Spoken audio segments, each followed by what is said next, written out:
सभी भाई बहनों और मेरी बेटियों को मेरा प्रणाम। आप सभी मेरा चैनल को सब्सक्राइब और लाइक और शेयर कीजिए, मेरा वॉच टाइम भी पूरा करवाइए। अब मैं आपको एक नई कथा सुनाता हूँ। कथा तो वैसे ही यूट्यूब पे, इंस्टाग्राम पे बहुत चल रही है, मगर फिर भी कथा तो कथा ही होती है। हरि अनंत हरि कथा अनंता, कहे सुनी बहुविधि सब संता। हनुमान जी की कथा है। हनुमान जी को माता का संदेश आया, अंजनी माँ का, कि एक बार मुझे श्री राम के दर्शन करा दे, सीताराम के, श्री राम ने सीताराम के। अब हनुमान जी ने उस टाइम कह दिया, हाँ माँ, मैं आपको उनके दर्शन जरूर कराऊंगा। इधर युद्ध समाप्त हुआ। पुष्पक विमान से पूरा मानव समाज, विमान बहुत बड़ा था, उसमें वो अपनी इच्छा से बड़ा और छोटा हो जाता था। उसमें बहुत वानर लोग, भालू लोग सब आ रहे थे। तो सीताराम भी थे, लक्ष्मण भी थे।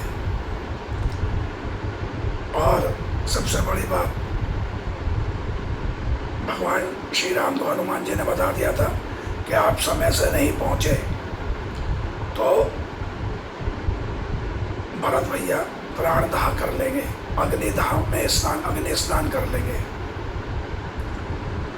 अब इतना समय नहीं था कहीं रुक सके। अब चलते वक्त जब ऋषभ पर्वत आ रहा था, उसका है किष्किंधा, तो वहाँ पे उन्हें क्या, प्रभु एक बार मैं अपनी माँ से मिलाऊं। मेरी माँ ने मुझसे कहा था, जब बेटा युद्ध समाप्त हो जाए तो मुझसे मिल लेना आकर, और एक बार सीताराम के भी दर्शन करा देना मुझे। तो प्रभु इस समय तो आपके पास समय नहीं है, आप पुष्पक विमान से पहुँचोगे, मैं इतने उड़ के वहाँ पहुँच जाऊँगा, मैं माता से मिल लेता हूँ। तो प्रभु श्री राम बोलते हैं, हनुमान जी ऐसा क्यों, हमें क्यों नहीं मिलवा रहे माता जी से, अंजनी माँ से? हम भी मिलने के इच्छुक हैं कि प्रभु आपने मेरे मन की बात कह दी। आप भक्त अपने भक्तों को सब मन की सब जानते हैं कि आपके भक्तों के मन में सब क्या चल रहा है। नहीं तो आप इस समय ऐसी बात नहीं कहते। मेरी माता ने कहा था, लेकिन मैं भरत भैया के हिसाब से क्या मैं वहाँ पहुँचना है, इसलिए मैंने आपसे नहीं कहा। कि नहीं, इतना समय है, आप एक काम कीजिए, हमें माता ही से मिलवाइए और आप भी मिलिए। उसके बाद आप सीधा अयोध्या के लिए चले आइए और हम आ रहे हैं, इतने भरत भैया को आप रोकना। अब सारे उतरते हैं, हनुमान जी पहुंचते हैं घर पे। माँ, मेरी माँ का दरवाजा बंद होता है तो दरवाजा खटखटाते हैं घर का, मैया, माता। तो अब अंजनी माँ को वही मेरे हनुमान की आवाज़ आ रही है। हनुमान आया है, फटाफट दरवाजा खोलती है। हाँ पुत्र, आ गया तो मेरी बड़ी अभिलाषा थी तेरे को देखने की। आया, बैठ। क्या मैया, मैं नहीं, प्रभु अभी आए हैं, सीताराम भी आए हैं। सुनकर सीता अंजनी माँ बड़ा खुश होती है।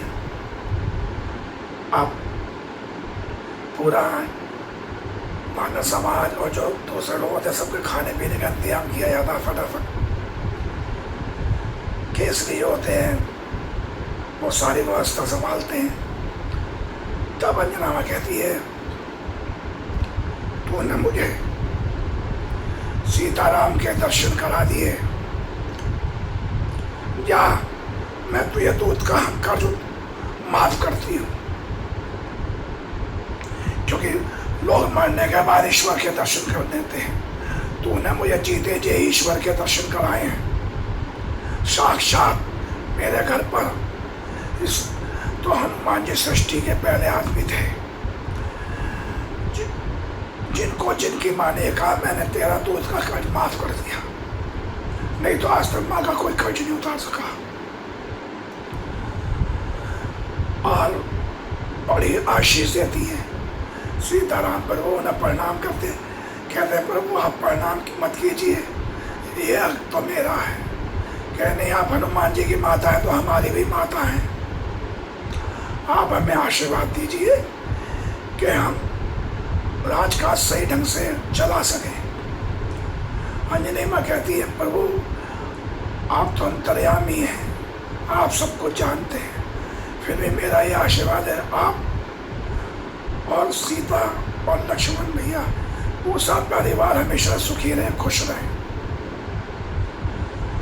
प्रभु बस मेरी एक इच्छा है आपका धाम की प्राप्ति हो जाए मुझे। भगवान श्री राम कहते हैं तथास्तु, जब आप चाहेंगी। हनुमान जी को प्रभु कहते हैं हनुमान जी समय हो रहा है, आप अयोध्या निकल जाओ, भरत भैया को रोक लेना। अब अंजनी माँ सुनती है कि भाई ऐसे सब बात है, कहती है प्रभु मैं आपको रोकूंगी नहीं, आप भी चलिए, भरत भैया के प्राण संकट में पड़ जाएंगे। हनुमान जी पूरी तीव्र गति के वेग से उड़ते हैं,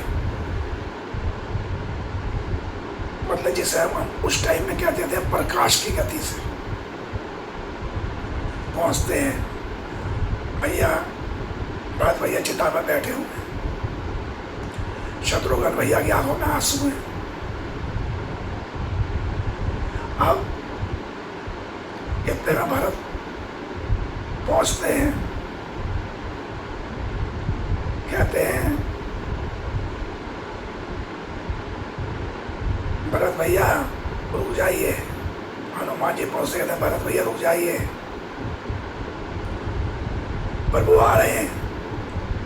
और थोड़ी सी मेरी गलती की वजह से लेट हो गए, देर हो गई है उन्हें, मेरी गलती से देर हो गई है, मैंने अंग्रेजी शब्द का इस्तेमाल किया है, मेरी गलती की वजह से उन्हें देर हो गई है, आप रुकिए।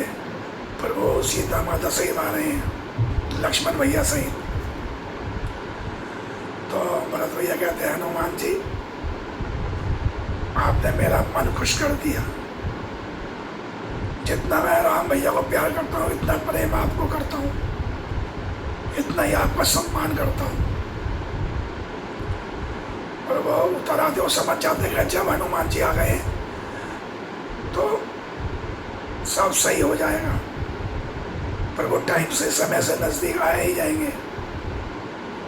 उधर प्रभु सीताराम अंजनी माँ से विदा लेके चल देते हैं। थोड़ी देर बाद ही प्रभु पहुंचते हैं, भरत भैया उनके स्वागत में खड़े हैं, पूरा अयोध्या आया हुआ है। तब प्रभु कहते हैं हनुमान से भरत सम भाई, तुम मेरे भाई भरत के समान हो। हनुमान तुमने भरत मेरी जिंदगी है, तुमने भरत के प्राण बचा के तो समझ लो अपने श्री राम के प्राण बचाए। मैं भरत को इतना स्नेह करता हूँ। इस तरह हनुमान जी को माँ ने, अंजनी माँ ने भी कहा मैंने तुझे दूध का कर्ज माफ कर दिया। सृष्टि के पहले आदमी है जिनकी माँ ने अपने दूध का कर्ज माफ किया, क्षमा किया, मुक्त कर दिया, ऋण मुक्त कर दिया। तो यही है कि आज की संतानें सुनती है, देखती है, लेकिन उस पर विचार नहीं करती, मनन नहीं करती। अगर करती तो आज किसी के माँ बाप वृद्धाश्रम में नहीं आते, आज किसी का माँ बाप घर से नहीं निकाले जाते। माता और पिता बच्चे को जब पढ़ाते हैं, लिखाते हैं, समझाते हैं, वो अपनी ज़िंदगी जीना भूल के बच्चे की ज़िंदगी अच्छे बनाने के ढंग पर ध्यान देते हैं कि हमारा बच्चा पढ़ लिख के अच्छे ढंग से शिक्षा प्राप्त करके कुछ बन जाए। माँ अपना सारा ममता अपना दूध पिला के उसको बड़ा करती है, उसे शिक्षा देती है, बीमारी हारी में उसका ध्यान रखती है, उसका जिसे हम बोलते हैं मल मूत्र भी सब वो उठाती है। और कई बार बिस्तर गीला हो जाता सर्दी के मौसम में तो माँ ही उसे उस गीले में लेट जाती है, लेकिन अपने बच्चे को सूखे में लिटाती है जिससे बच्चा बीमार ना हो जाए, कोई बच्चे के इन्फेक्शन ना हो जाए। और पिता कमा के लाता है, दोनों मियाँ बीवी अपना पेट काट के पैसा जोड़ते हैं, बच्चे को पालते पोसते हैं। और आज की तारीख में बच्चा ये कहता तुमने मेरे लिए किया ही क्या है। अगर उसने थोड़ा बहुत उन्हें पैसा दे दिया होता है तो कहते हैं मैं तो तुम्हारे घर जैसा मुक्त हूँ। उससे ये पूछो जो तेरी पढ़ाई पे खर्चा हुआ उस टाइम का पैसे का ब्याज लगा के तो वो ही चुकता कर दे। उन्होंने जो अपनी संपत्ति बेच के तेरी पढ़ाई पे लगाया है तो उसका ब्याज ही भर दे। जो उन्होंने अपना कीमती समय तुझे स्कूल लाने ले जाने में, तुझे पढ़ाने में तेरे ऊपर अपनी ज़िंदगी खराब करी तो उनका एक एक पल ही वापस कर दे। और माँ का कर्ज तो क्या चुकाएगा। तो माँ के कहते हैं एक दिन ही उसके गीले बिस्तर पर ठंड में सोकर सिखा दे, पानी में पेशाब में की तो बात की बात है जिसमें स्मेल आएगी। और आज की औलाद अपने माँ बाप को करती है, वृद्धाश्रम भेज देती है, घर से बाहर निकाल देती है। कभी कभी किसी घर में कोई लड़की इतनी गलत आ जाती है जो पूरे घर को बर्बाद कर देती है। ऐसे में उस लड़के का फर्ज बनता है परिवार में समन्वय बना के चले, लेकिन जब लड़का ही उसके पक्ष में बोलने लगे और माँ बाप को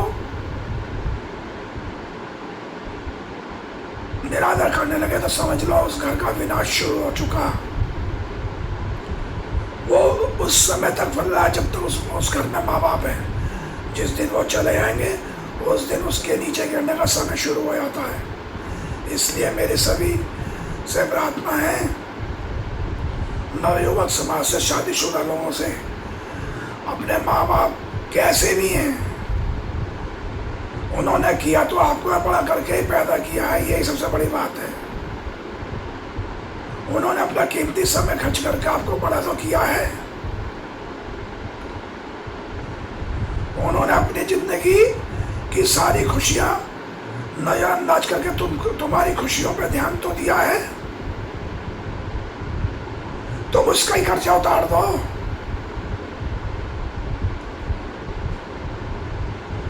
तुम उनका कर्जा जिंदगी में नहीं उतार सकते। माता पिता की बुराई करने वाला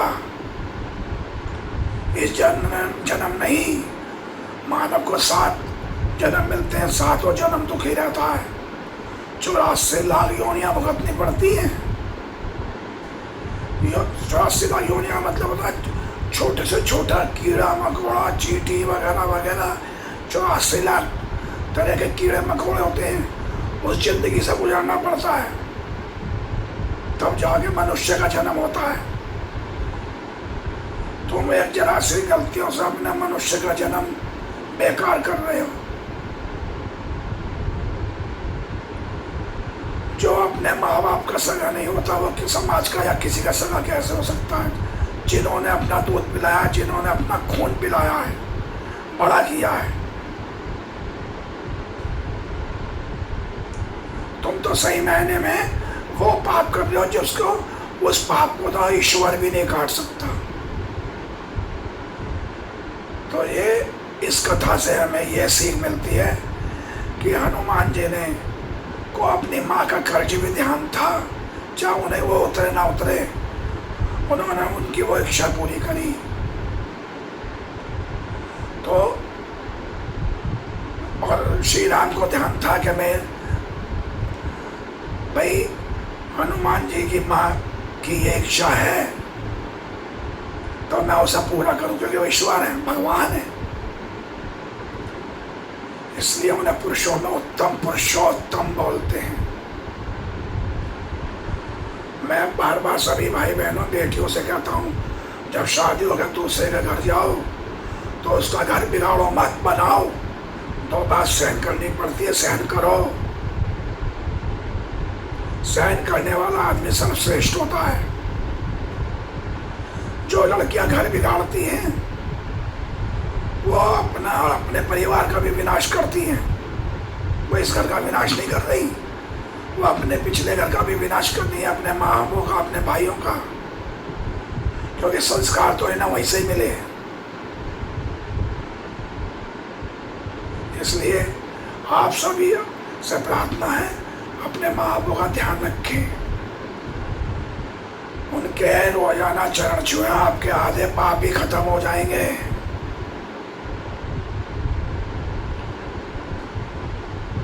तो यही मेरी आप सबसे प्रार्थना है। जय श्री राम।